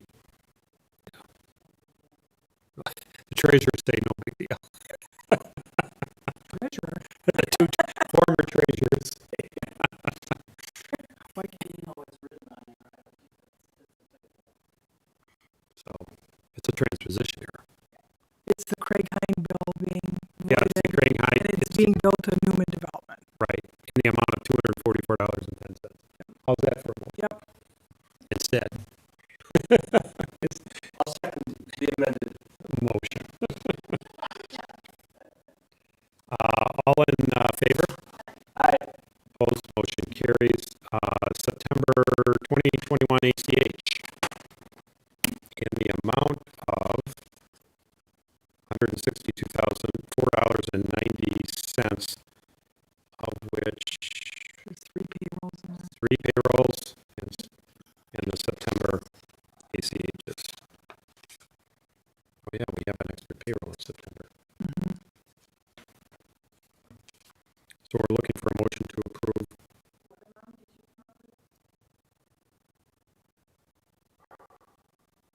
I got $162,004.90. Do you make that motion to approve? Okay, I made a motion. Trustee Dashik seconded it. Any discussion? All in favor? Aye. Opposed? Motion carries. September 2021 financials are in there in your packet for your information, which brings us to Village Board and Finance Committee meeting dates to finalize the budget. Trustee DeGrave is not here. Should we have people email their schedule? Availability? Yeah, Yeah. between now and Whatever. Yeah. next meeting, next regular board meeting. And I think we're down to salary increases. I think HR is going to have a meeting. So we'll be interested in their input, setting the tax levy. And we'll hopefully get final calculations on levy limits for everybody. Got to set the garbage rate Yeah, I just want to go over that. over that. I think everything else is in there. Everything else is in there. You're pretty close. Right. We've sorted out, I think, the debt service and the capital equipment and all of that, I think. Right, we're going to go, finance is going Finance is going to try to meet to ahead be Monday, of the board to talk about that. just to make sure. So when were you thinking? It's November 2nd. Yeah, I've got, my schedule is just in a disarray right now. Can you look at November 2nd? Not that you were setting it, but if you could, that's the next Tuesday, everybody would be available before the board meeting. You have staff on the 28th. Right. We don't have any more elections. Oh, it's the first Tuesday of the month. It might be an election day somewhere. It's not in Wisconsin. Wisconsin, though. Oh, not in Vernon. Well, you can go vote. You're not going to vote here. Right. We do have a staff meeting on the 28th. We'd have to do it, and we've got a plan commission phone call in the morning. We'd have to do it mid-morning ahead of the staff. I mean, otherwise, my schedule is in disarray. I'm trying to get other issues on my fire schedule so I know which are more available. Peak at November 2nd, later. Yeah, later. I don't know. So get your emails. Yeah, it's second October, yeah. Yep. You'll be back for staff.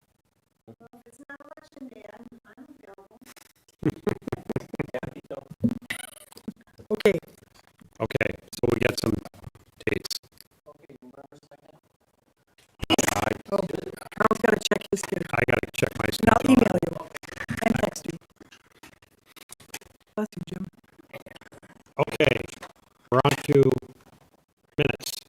August 11th, Village Board and Plan Commission meeting. That one was held up for the Plan Commission and some changes which I think were made, and Plan Commission approved it. So I'll make a motion to approve August 11, 2021 Village Board and Plan Commission meeting minutes. Discussion, all in favor? Aye. Opposed, motion carries. October 5 Village Board and Finance Workshop meeting. I think I read that. I think I'm good with that. Any, Major changes. yeah, that was on the 6th, I think. You read them on the 5th and the 6th. Oh, did I? Yep. Okay. And the 7th. Regular board meeting. Or was it, yeah, then it was the, yeah, It was the 6th and the 7th, yep, yeah, not the 5th. not the 5th. So I'll make a motion to approve October 5th, 2021 Village Board and Finance Workshop meeting minutes. I saw a second from Trustee Swanee. Is there any discussion? All in favor? Aye. Opposed? Motion carries. October 6th Village Board interviewing of assessors meeting. Yeah, I had some changes and they were made and circulated. Email, yes. So it's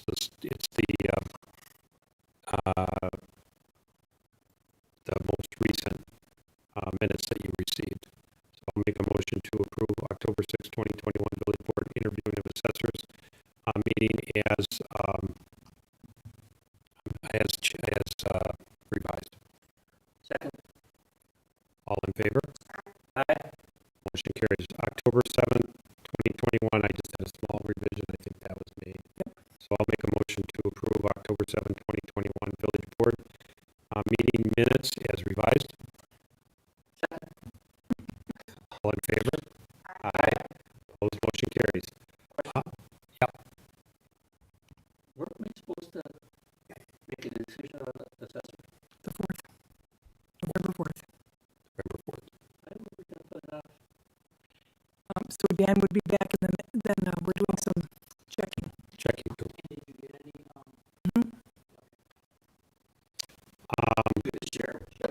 Not now, it's not on the agenda. On the agenda. Announcements of village meeting dates. Village Board and staff coming up this coming week, October 28, 2021 at 1 o'clock. Our regular village board meetings are November 4 and 18, 2021 at 7 p.m. There is no November Village Plan Commission meeting. and now we have a potential budget meeting, Budget meeting sometime here. Yes, November 2nd, potentially. right, potentially.